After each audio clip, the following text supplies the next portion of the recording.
Saving money while charging your Tesla can be achieved through several strategies.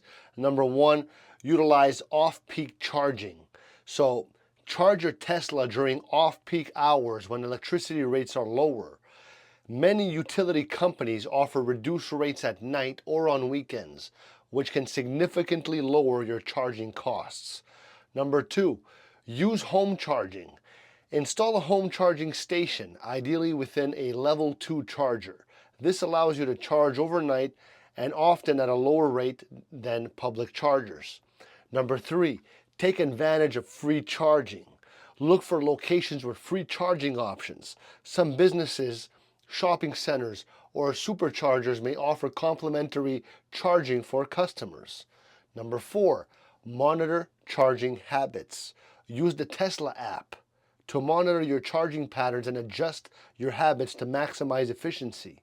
This can help you avoid unnecessary expenses. Number five, consider solar power. If feasible, invest in solar panels for your home. This allows you to harness renewable energy to charge your Tesla, potentially reducing your overall electricity costs. Number six, join loyalty programs. Some charging networks offer loyalty programs or discounts for frequent users. Joining these can help you save on future charging sessions. All right, so by implementing these strategies, you can effectively reduce the cost of charging your Tesla and enhance your overall savings.